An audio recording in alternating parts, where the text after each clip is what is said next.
Good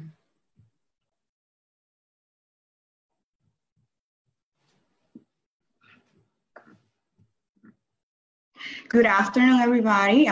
Thank you for joining us. My name is Melissa Rosario, and this is the Hudson County Chamber of Commerce. It is a pleasure for us to introduce our speaker this afternoon, Elke Camacho. She's a business consultant. She specializes in strategy, growth, and operational excellence. She absolutely focuses on people, process, and technology. Elke had 8 businesses in transforming their business models, escalating capacities, and sales. She's also a champion of the Women in Business and Diversity. She sits on the Hudson County Chamber board and also is the co-chair of the Hudson County WOC Women of Commerce.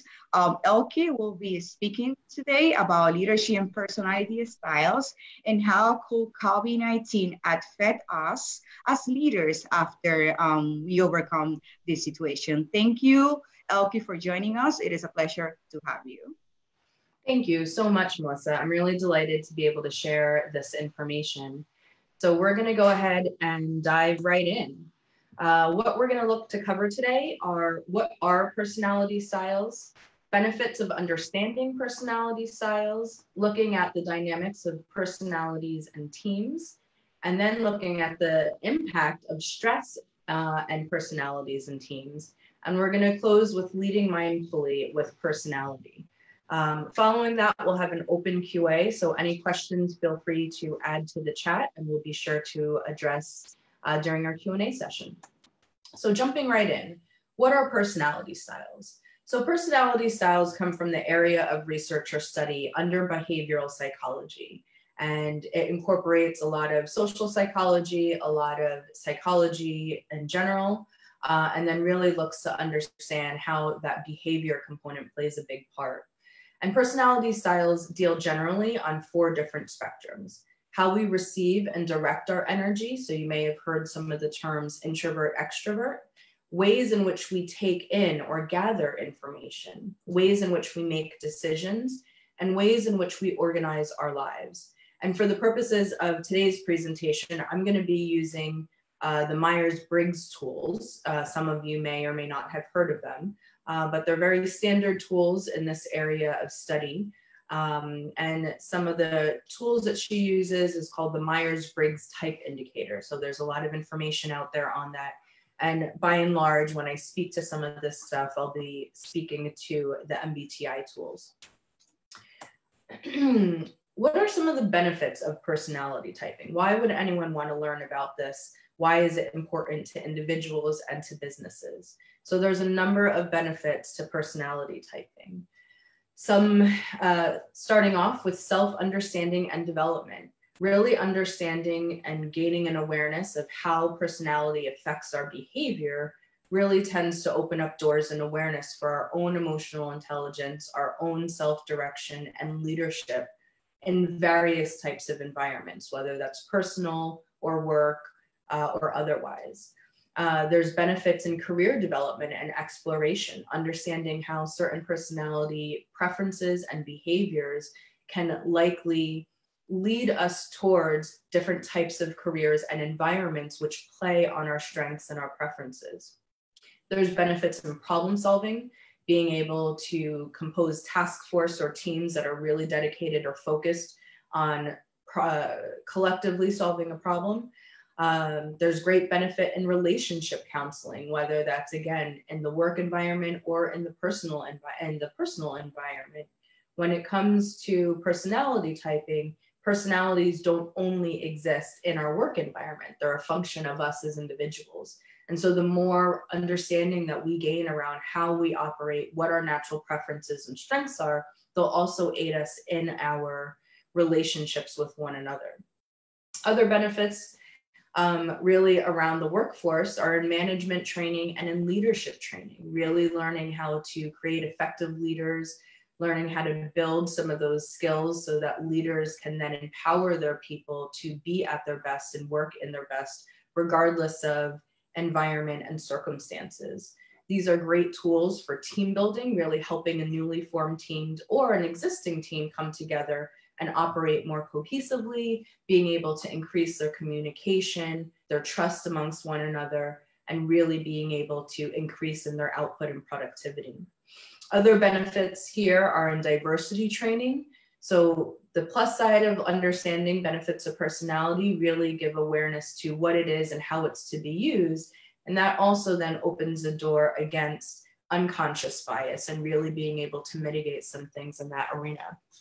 There's also some other benefits in organizational development. So for young companies that are looking to grow and expand, really understanding some of the benefits of personality typing as it applies to their company and what types of individual leaders they might be looking to set in place. So as you can see, there's a great deal of benefits across the interpersonal, personal, and work-related worlds where this can be found. So who here has ever felt any of the following? Perhaps felt that your team is unproductive or dysfunctional. I've heard that a lot. Perhaps felt that your ideas never get heard or fall on deaf ears. Or maybe they feel like they can't seem to get their boss's attention or a team leader's attention. Or perhaps individually, they may feel like time management is this elusive idea, sort of like the white unicorn, or felt frustrated about the amount of time in unproductive meetings. All of these different areas are really areas in which personality typing can really help, again, to first bring awareness and then start changing behaviors to address a lot of different areas like this. And this is just a cute comic strip I included here. So getting right down to it. So there's 4 preference pairs, and these are what's called as the MBTI, the Myers-Briggs Type Indicator dichotomies. And these effectively are 4 different preferences, each of which sit on opposite spectrums of one another. So on the left here, we have extroversion. On the right, we have introversion. Extroverts are typically defined as individuals who are energized by people and things in the external world, versus introverts, which are energized by ideas or impressions in the inner world. There's also information input, sensing, how individuals gather and work with information.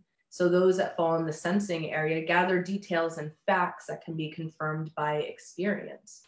Others gather and see future opportunities, right? Those that lie on heavy on the intuition preference. On the thinking side, there's decision-making and feeling. Thinkers make decisions by logical analysis, and feelers tend to make more decisions based on personal values or gut.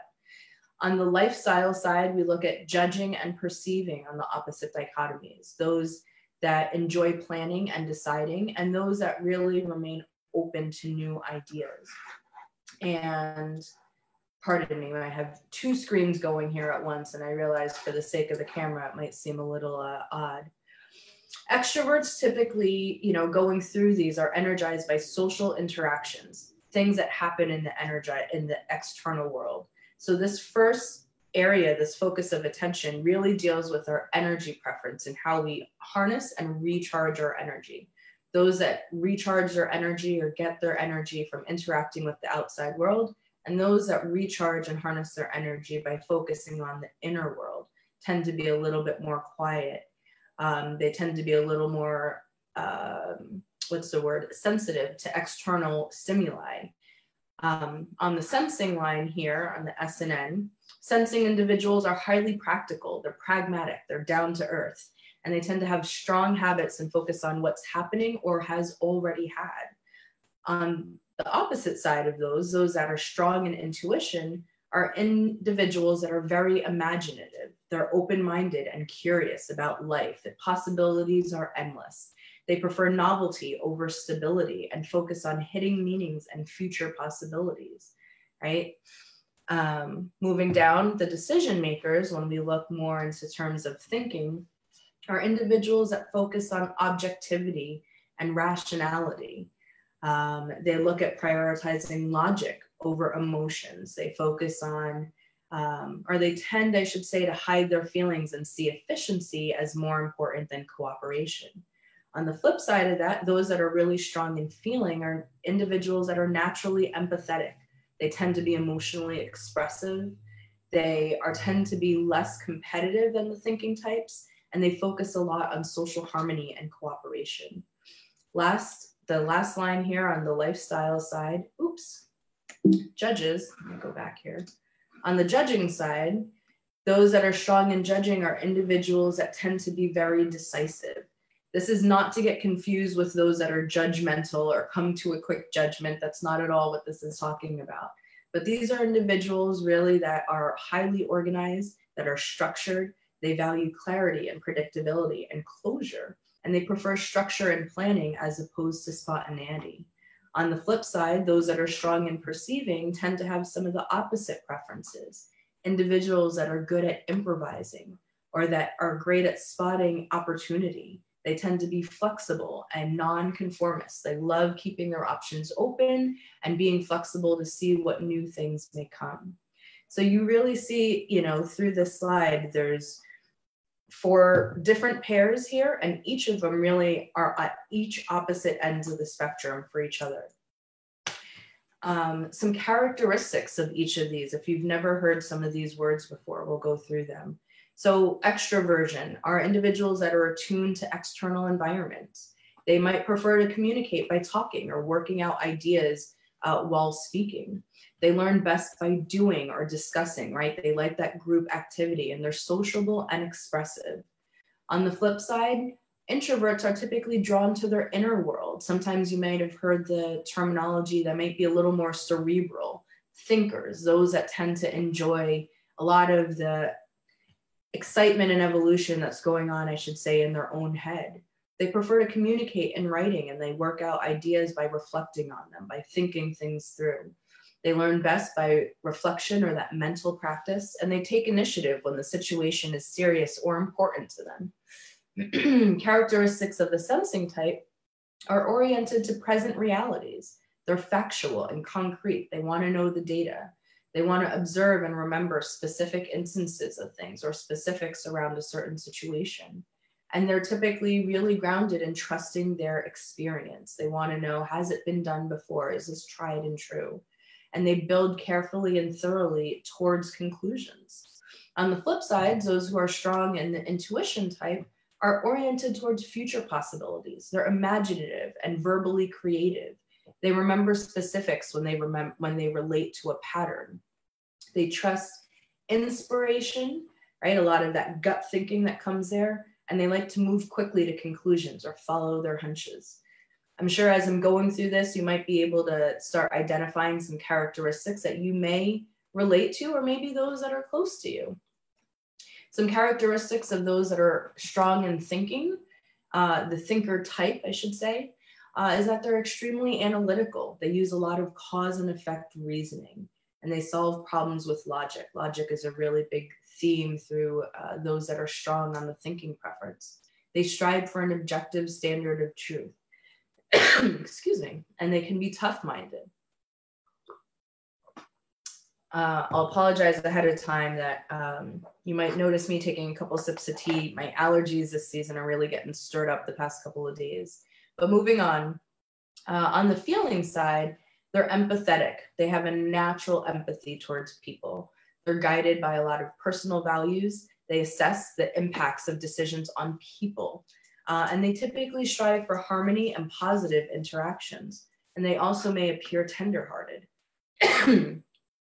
Sensing, those that are strong in sensing tend to be scheduled and organized, systematic and methodical. They make short and long-term plans, and they try to avoid last-minute stress, like having things, and they like to have things decided. Excuse me. Oops. On the intuition side, they're spontaneous and flexible, casual and open-ended. They adapt easily and they change course, and they feel energized by last-minute pressure, and they like things loose and open to change. All right.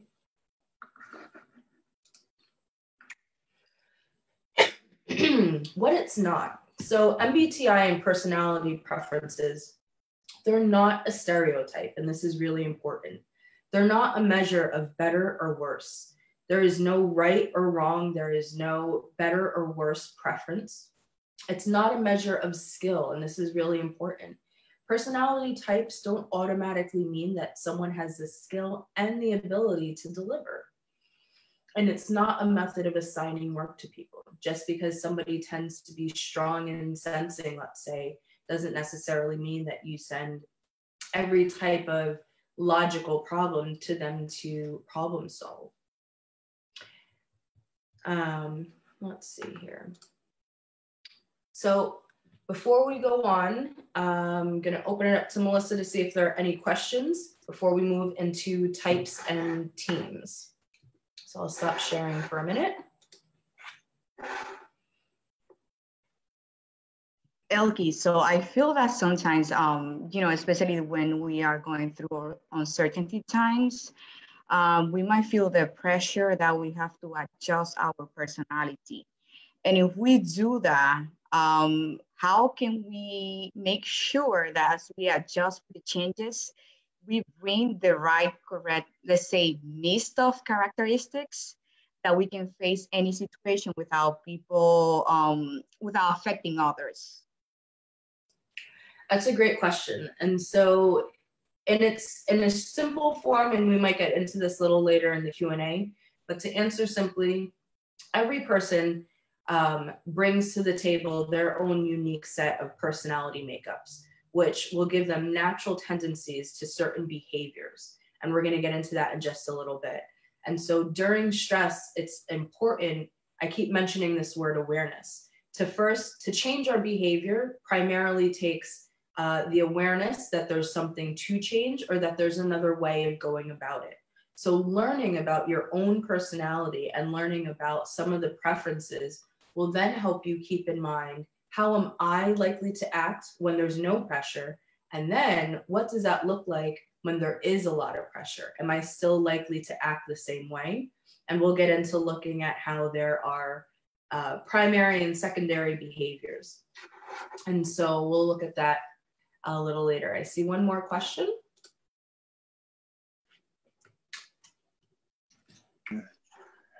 How about when you find yourself in that list that you had, someone some side and someone the other? And I kind of felt myself opposite in different categories. That's a great question. And so, and in one of the future slides, we'll get to it. There is no 100% either or. It's a spectrum. So individuals will tend to fall largely on one, some on the other. And then in between, there's typically individuals that kind of fall right down the line on the middle, that they have strengths in both areas. When you use different typing tools such as Myers-Briggs or other different assessment tools, what it shows you is how heavily or non-heavily you weigh on that scale, on that dichotomy scale. So you might be an introvert that has a lot of extroverted tendencies, or you might be really strong in sensing, but have a lot of intuition, right? And so that's what we talk about a little later on when we look at some of our primary behaviors and our secondary behaviors, because under pressure, so I'll use myself for an example. I'm a very strong introvert. I grew my career in training and development, a lot in the public. I gave a lot of speeches and presentations. I was out in a lot of public circles. And so over time, I've developed skills for being in these situations. So I have the skills that I've developed over time, but my natural preference is to be on the introverted side. I'm more reserved. I'm a lot more cerebral. I don't enjoy it as much. I can do it and I can do it very well, but those are developed skills. And so under pressure, my developed skills might falter a little bit. And that's where we start seeing some of the changes. So it's a great question, Bob. And there's a lot of different tools that will help you understand sort of where you fall on the spectrum and provide a lot further insight on that. All right, so let's get into teams. Go back to sharing my screen.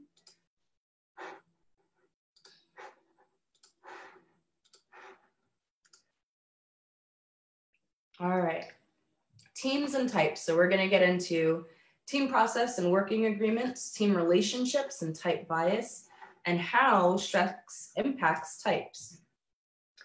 So the process, team process and working agreements. So there are a couple of things that are really important in this topic.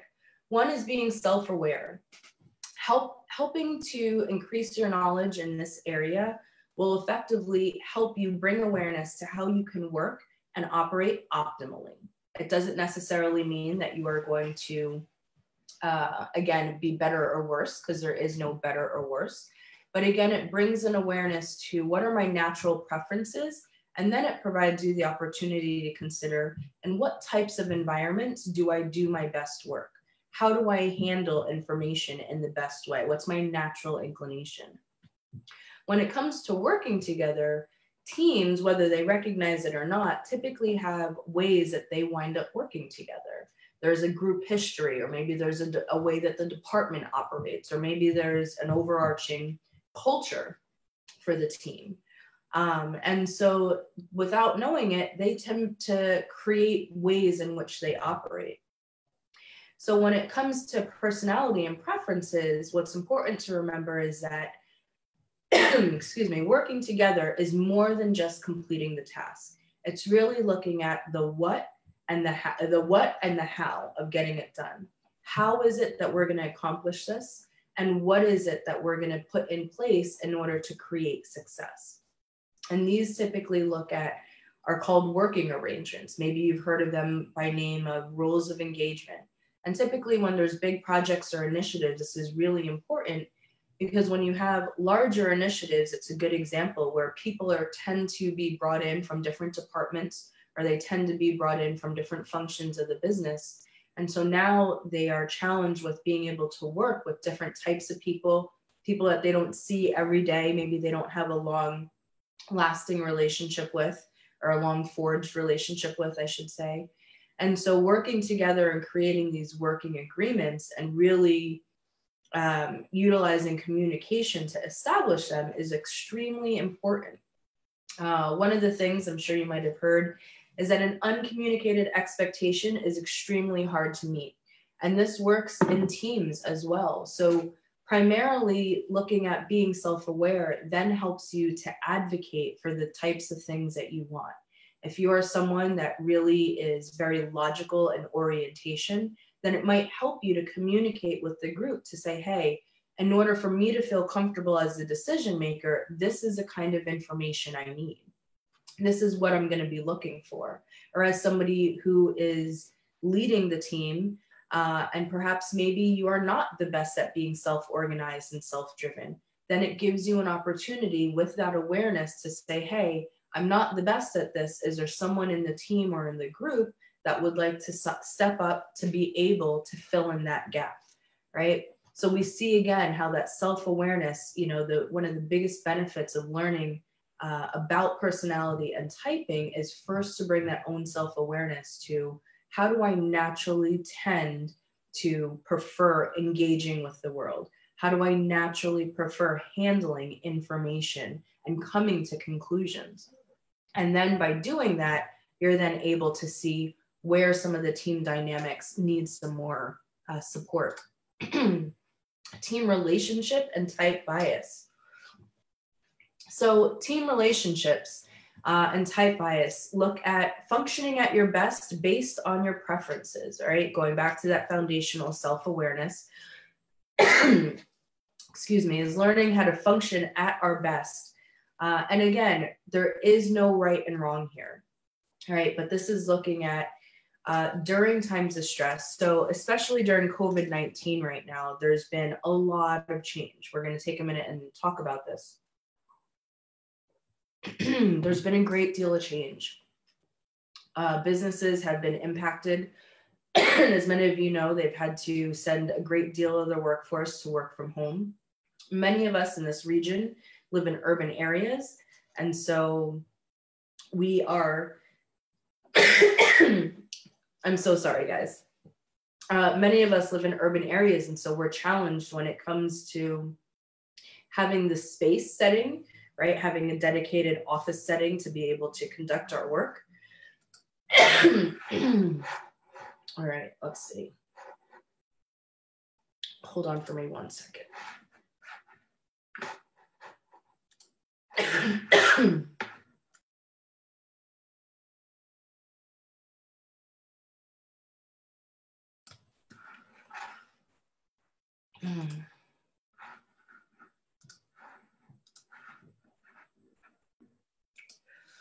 Sorry, guys, I was having a fit here, coughing fit.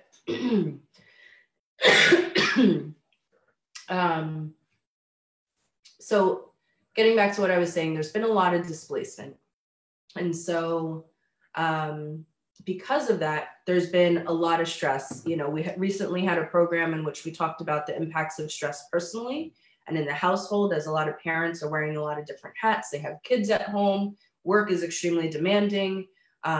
People are working nights and weekends and around the clock and really trying to adapt to a lot of the different changes that social distancing has caused. Well, in doing that, one of the things that come up and handling changes for social distancing have been the challenge to be able to operate at your best, right? Being self-aware. And I think here we're looking at functioning at your best based on your preferences. Understanding what my natural preferences are in an ideal environment will then help me understand what my secondary and tertiary behaviors are. So typically individuals that have a great strength in one specific area on that dichotomy scale will tend to also have their secondary functions in an alternate. And those secondary skills, those secondary types, I should say, preferences, are things that we have opportunity to improve our skill around, to look at how do we operate under pressure. If this is my primary and natural preference under pressure, I might see different characteristics of my secondary personality preference. Let me interrupt you, Elke. I also feel that as our personality adjusts with the changes that we're going through, you know, living in quarantine and uncertainty, and as well as dealing with homeschooling and family planning, working from home, and all those situations. When we open for business again, a lot of the teams that were currently in place will have to restructure because of the changes on our personality. We no longer will fit the same, context that we were working before. It doesn't mean that we're not able to adjust. It just means that we might have to renew, right? The mix of skills that people had when they were working together. And I feel that's one of the things that probably managers may have to take into analysis when they go back into business and they put together this group of people that are working or dealing with specific projects. Maybe a J may not be good working with a T, I don't know, and we have to analyze those when we go back into open our economics and working in teams again. It's a great point, and it's a great opportunity for those that are rebuilding teams and putting teams together after things start normalizing a bit in time to come, because science has shown that there are typically long-term effects of stress on our body and on our behavior, how we tend to act. And so again, by having this self-awareness and really understanding what behaviors are natural to us and what preferences we tend to have, then it enables us to look at some of the skills that are underdeveloped and really focus on those areas. Areas in which others may see you. I wrote here, frame the context. So this is important when it comes to team relationships and functioning and being able to lead teams. When it comes to all of these different personalities and preferences, you have to remember you are you have your brain, and you handle information in a way that would be clear to you. These are the preferences of how your specific personality really goes through the motion of engaging with the world, handling information, gathering information, and coming to conclusions. Not everyone will think the way that you do. And so it's so important to be able to frame the context, to be able to help individuals understand, okay, this is how I'm seeing it, or starters such as, okay, I'm a big picture thinker. So can you help me understand the big picture first before we get into the details? Or on the contrary side, I'm someone that needs to understand, have these facts been checked? And if they have, then let's further the conversation, right? So it's completely acceptable to be able to let someone know the context of where you're coming from or how you need information presented so that they themselves are prepared, so that when they give you a presentation or when they come to you with an idea or when they present you, with follow-up work, then they have an idea of how they're presenting it to you and how it's going to be received. But it's so important to frame the context because not everyone sees, nobody sees inside our head, really. I mean, that's what we have communication and words for, is to help other people arrive where we are. And then looking at areas of growth, right?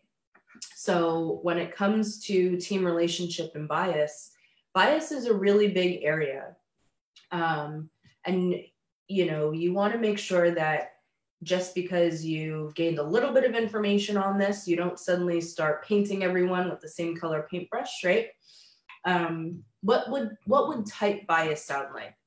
I'll give you a few examples. So type bias would sound like introverts don't like to talk or they're uninterested versus maybe they're thinking about an idea quietly, or extroverts are just so social and they're superficial. All they're interested in doing is being the life of the party, right? That's a type bias. Perhaps they're trying to work through things verbally and with somebody. Intuitives are unrealistic and they're a pie in the sky. They're just constantly imagining what could be.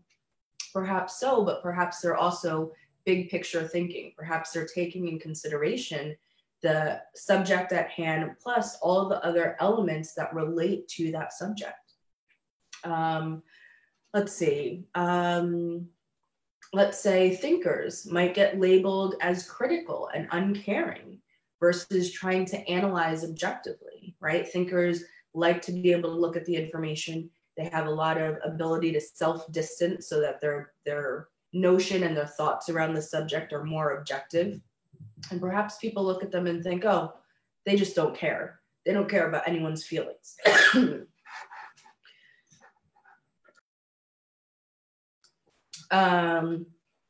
Let's see.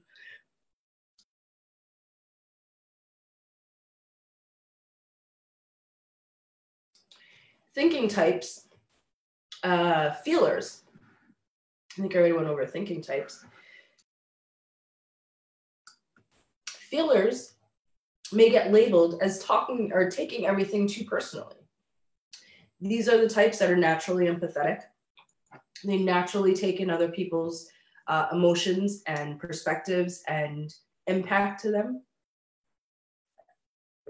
And sometimes they might get labeled as taking things too personally. When in reality, they have great strengths in considering others when it comes to a specific situation. Judging types. Judging types might seem rigid and restrictive to people versus just trying to keep things on track.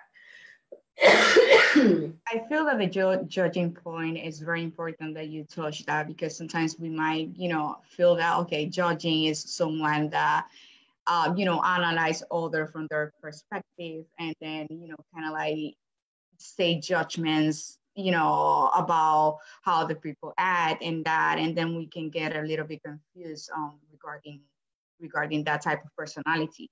However, it's completely opposite, right? Is someone that can see, you can elaborate a little bit more of that, but it's someone that operate completely opposite. Sometimes might need a system for those that doesn't have that characteristics, right? Exactly. And that's when, when it comes to biases, each personality preference, it's easy for individuals to unconsciously start biasing and thinking and coming to conclusions that don't foster teamwork, that don't foster relationship building. Again, why the awareness and the knowledge and the learning of this area becomes so valuable, because personality preferences can easily be interpreted to the outside in different ways than what we're necessarily intending for them to be communicated. And then when it comes to areas of growth, sometimes each of us, life hasn't afforded us the development in certain preferences, right? I might lean very heavily towards introversion, and I was fortunate in my career to have a lot of skill exposure in these extroverted environments. I grew up in an extroverted household, and so I had learned very quickly what some of these skills were in operating in this environment. So it took me years to be able to personally self-develop in an area that I was not as comfortable in. Some people may not have had that time to learn how to develop skills in areas that are not their strengths or preferences, right? And so by creating an awareness of this and learning about it, you then highlight areas for growth. What types of activities could I do that help me think in a certain way? If I'm someone who is strong in judging, I'm very organized, I'm very systematic and methodical, what are ways that I could reach out and partner with someone who can help balance me out, right? Yeah, and then I also can see how sometimes, like, with these changes that is happening in the outside world, the world that we're living, someone that is judging right now can actually, maybe tomorrow be perceiving or, be in the middle of both characteristics. And I think that will be a tendency for people, personality change. But at the same time, it's because of the situation that we're living. Do you feel that we're gonna stay on the new changes? Like if we change if we go from judging to perceiving, are we gonna stay as perceiving, or it will be more because of what we're living right now? That's a great question. So there's a lot of different scientific theories around that. Predominantly, the idea is that you don't change drastically. Every person, it's not to say that your personality preferences are fixed, but due to environment, due to climate, and when I say climate, I sort of mean like your career, or your household, or your environment, those elements may impact some of your results as when you find out about your own personality. But by and large, the idea behind this is that you don't change very, very drastically. So for example, using myself again, during the years that I worked in sales, in a sales function, right? I'm on a sales floor, I'm interacting with people, not my own personal preference, right? But I had great skill in being able to do it. When I look back on some of the personality assessment results from that time, it still shows me as an introvert, but it shows me closer to the extroverted side, right? A little bit more towards the middle. And it was really during those years that I was in that role in my career, and those skills were the ones that I was actively practicing and actively harnessing and actively bringing to the forefront in my day-to-day work life. And so, of course, they influenced a lot of my responses and the outcome. Nonetheless, when I look at all of the different results that I've had over the years, they've all pretty much stayed in the same range. So those couple of years that I was in a sales function, it went a little bit closer to extroversion, but I've never really been on the extroverted side. I've always still maintained on the introverted side. Does that help answer your question? Yeah, absolutely. Thank you. Thank you. Impact of stress, right? So I've mentioned this a couple of times. No one is ever 100% on one side or the other. You're never just 100% extroverted or 100% introverted. And there is a great relationship between preference and behavior, right? Our preferences as individuals will help us or naturally lead us to certain behaviors. Those behaviors can be altered based on skill, based on learning, right? But our natural preferences will tend to lead us towards operating in some sort of behavior. And when it comes to stress, finding the balance is such a big key. And we're going to get into this in just a little while. Each of the types are most likely to feel stress when? Extroverts, spending long periods of time alone. And we can see how a situation like social distancing has really impacted that.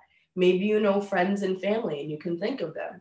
that are completely content at home, that are very happy to, you know, certainly they're sad about the situation at hand, but in terms of the mandate to stay at home, they don't feel anxious about it or flustered. And then there are those that sort of can't wait to get out, that need to get out and go running every day, or need some sort of a walk to relieve stress or to have some interaction. Your extroverts typically don't like spending a lot of long periods of time alone. Though they might feel more stress when they're forced to work on individual projects, right? This is a preference of energy that gets recharged by that social interaction. Hey team, what do you think? Hey guys, what are you doing? Hey everyone, let's come together, right? Those are extroverts that like that group operation. And they work out ideas by talking them through, right? So when social distancing, when your team of 20 has gone down to a team of you and your wife or you and your roommate, right? Suddenly there's not that many people to talk to or bounce ideas off of. On the flip side, introverts, they might feel stressed when they're forced to work on group projects, right? They really just want to say, hey, what is my contribution here? I can work alone and I can deliver my results. They might feel stressed when they're called to give impromptu speeches, when they don't have time to plan, to write a speech, right? Extroverts are your great individuals. They're quick on their toes, quick to get up there, quick to grab the karaoke mic, right? Your introverts typically like time to plan and prepare. They're not great at that impromptu.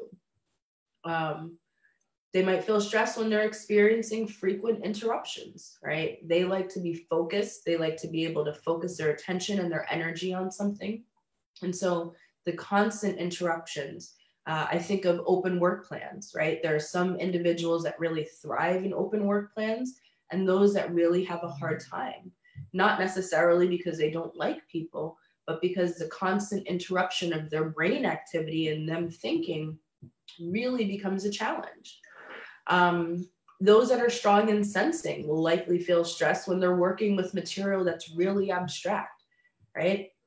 Maybe someone is delivering information to their manager and they come up and say, hey, I have a great new idea and we can do X, Y, and Z, but there's really no details and it's a far stretch from how to get from here to there, right? That's a really abstract idea for them and it makes them uncomfortable not to have the answers to be able to handle the situation.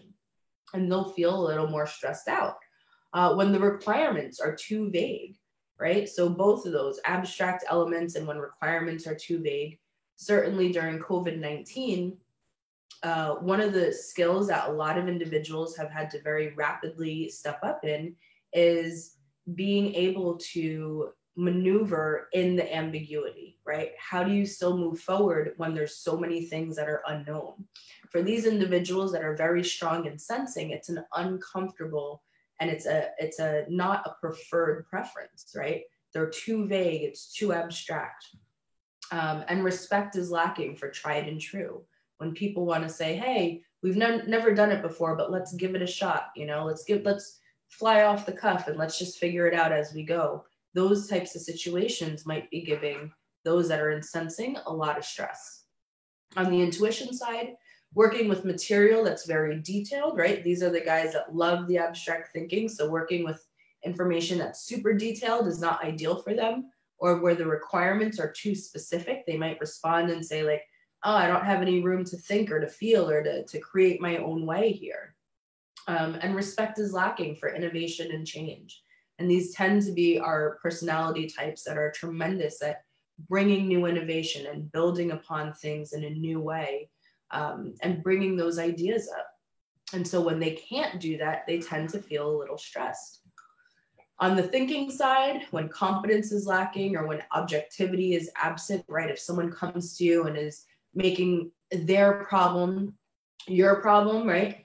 And you kind of want to respond and say, well, this isn't about you, it's about the team, or it's about the department, or it's about the organization, right? There were a lot of decisions over the past couple of weeks that businesses had to make in quick, rapid succession.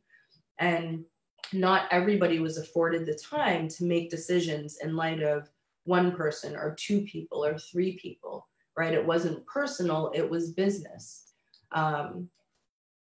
They're stressed when others overlook logic. On the feeling side, these are the people that want to be considered, right? They get frustrated and feel some stress when cooperation is lacking. They're tremendous harmony builders. They look for everyone to be able to get along, for everyone's voice to be able to be heard. Excuse me. And they can be overlooked. They can get stressed when they feel that other people's feelings are overlooked. Moving on to sensing. Oh, that's supposed to be judging and perception. I have a typo. Sorry, guys.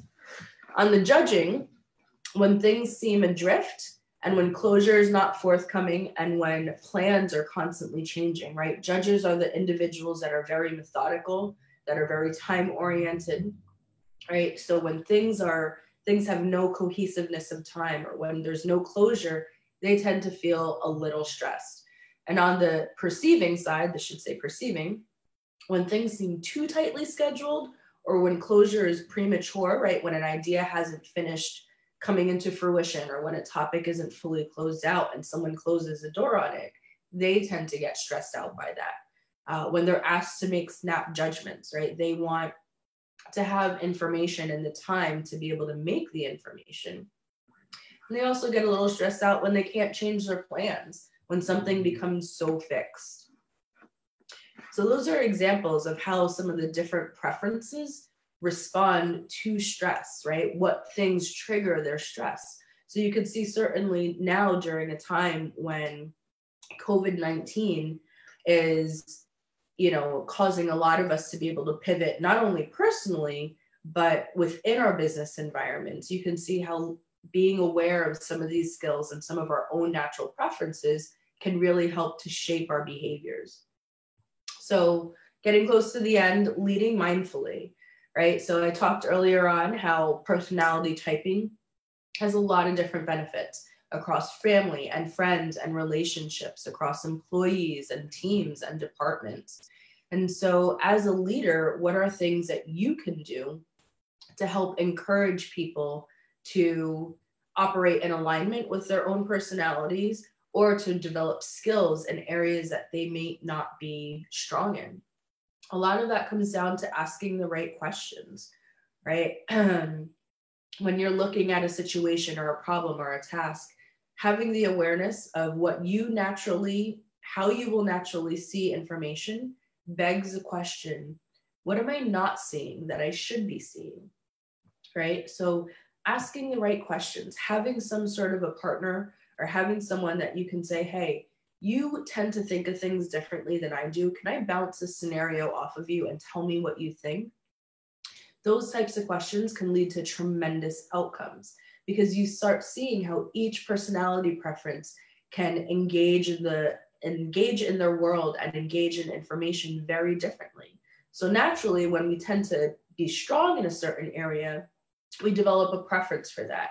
And then naturally, we tend to sometimes have a bit of a blind spot on things. So learning how to ask the right questions really opens up great doors of both collaboration and communication, and can really help you identify things that weren't before on your radar. Giving new opportunity for someone to shine. As those that are building teams, or maybe you're building your family or operating in your family, being mindful of being able to give someone opportunity to develop skills in areas that aren't necessarily their preference is one way to look at that. But it's also giving them opportunity to do something that they can be naturally great at, right? So if they have a strong preference, they're highly organized, highly motivational, and they'd be a great asset to a project or a large team, that might be a great opportunity for them to be a part of something and contribute something that's important, but not necessarily be responsible for the whole thing, right? So there are plenty of times in corporations and in businesses where there are large initiatives. While it might be a great opportunity for someone junior to step in and say, hey, so-and-so is going to help with keeping us on track, making sure we're accountable, making sure we stay on track with time. And that's something that they're good at, but then they also, on the flip side, get this exposure and this experience in a new forum, right? So there's great opportunities from a leadership perspective to give opportunities for people to shine. Investing in self-development or in team development.